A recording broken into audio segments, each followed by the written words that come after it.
So, okay. So, ayan guys, okay na. Ayan, show.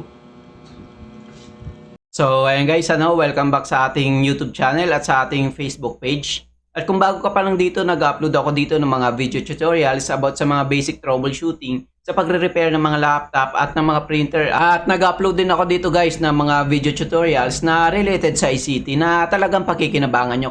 So, ayan guys, welcome back sa ating tutorial ngayon. May dinala sa akin na laptop ito, Lenovo. Sabi ng may-ari dito ay hindi na daw ma-open. Kahit na i-charge niya o kahit nakasaksak ang charger ay ayaw mag-open ang laptop na to.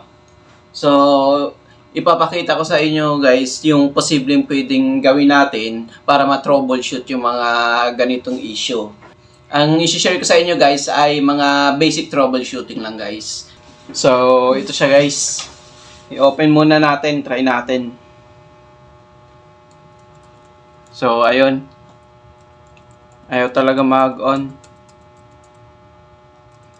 So, ang susunod natin gawin ay isasaksak natin guys yung charger. Ito ang charger niya.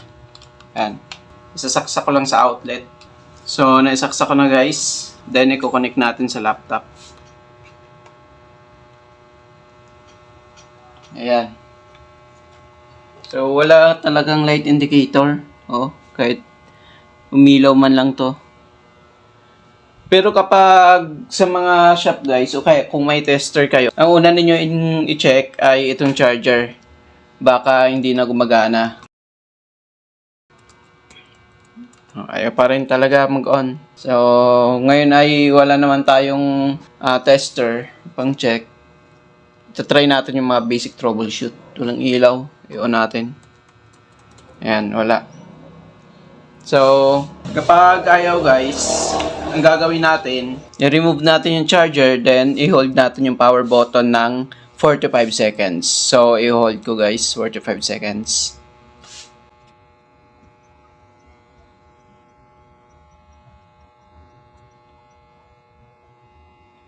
So, ayun guys, kung tapos na yung 45 seconds, o kaya kung sumobra, okay lang rin, release natin, then try natin isaksak ang charger. Pag nasaksak na natin, try natin i-on. Ayun, wala pa rin talaga. Kung hindi pa rin gumana guys sa ganung paraan natin, proceed tayo sa pangalawang step. Babaklasin natin to guys. Remove natin charger guys. Yan. Kasi babaklasin natin. Yan. Kuha lang tayong screwdriver. So guys,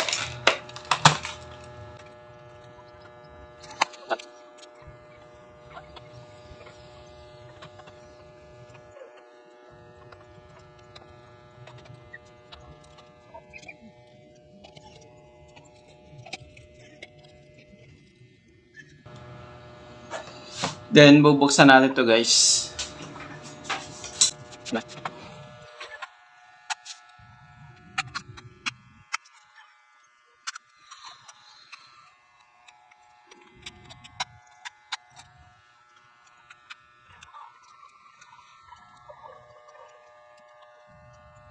Then dito guys, sa likod dito ng kanyang CD-ROM, tuklapin lang ninyo. Kasi yung iba may mga nakatago pa yan dito na lock. So, ayan siya. So, tatanggalin natin yan. So, ayan, pag natanggalin natin, i-remove na natin to yung cover niya sa likod.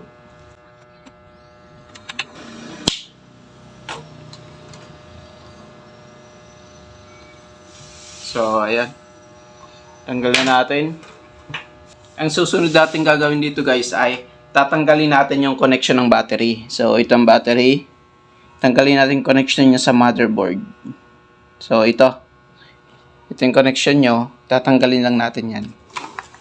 So, tatanggalin ko guys. So, ayan. Tanggal na siya. Then, itatry naman natin yung 45 seconds. Tinanggal lang natin yung connection ng battery sa motherboard guys ha. Then, pipindutin ko itong power button niya ng 45 seconds. Ito. Yan, i-hold ko na. Yan siya guys. Oh. So, pipindutin ko.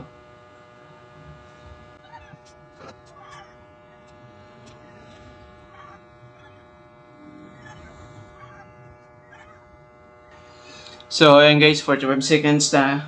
I-release ko na. Yan, then pag-release, i-connect na natin itong charger. So, saksak natin. So, ayan guys, kinonect ko na. Then, i-on natin. So, ayan guys, lumiwanag oh. Ayun. Ayun guys, nag-on na. Bigay ko lang siya sa BIOS setup, BIOS menu niya. Ayun. So, nag-on na siya guys. Ayun. Then, pag nag-on na, pwede na natin ibalik yung battery guys. So, ayun guys, na-troubleshoot natin yung problema. Sa basic step lang na hindi na natin kailangan dalhin pa sa mga shop. So, okay.